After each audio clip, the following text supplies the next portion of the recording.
To really know professional wrestling, you got to know where its beginning was. And the beginning for professional wrestling came maybe 40, 50 or more years ago, when the only entertainment that came to most towns, rural towns, was the carnival. And one of the big things that the carnival always had was the strong man that challenged anybody in the audience to a wrestling match. And if you could beat him, you won money. That was the origin of professional wrestling. From that it grew into Madison Square Garden type wrestling. But to really know professional wrestling, to really say that you're at the top of the sport, you've got to touch people outside of New York City. You've got to touch people outside of Los Angeles.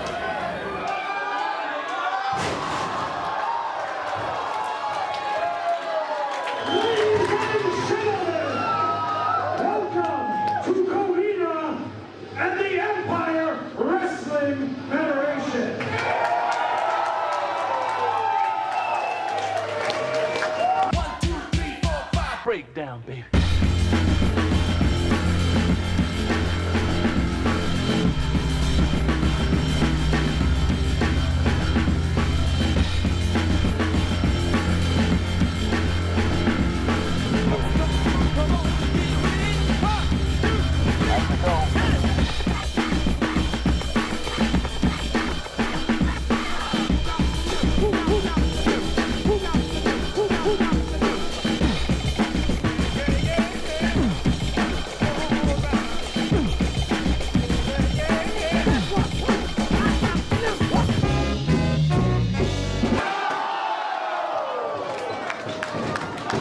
You can watch all of the football you want on television, all the collegiate football, all of the professional football you want, and you enjoy it.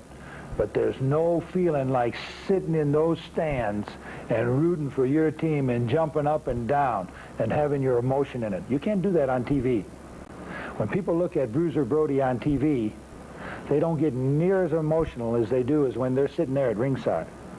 So all these people in all these rural communities, if they don't have a chance to go out there and actually touch Bruiser Brody and see him in person, he's really not at the top of his business. He can only be at the top of his business when he reaches those in New York City, those in Waxahachie, Texas, those in Blueville, West Virginia, those in Uniontown, Pennsylvania.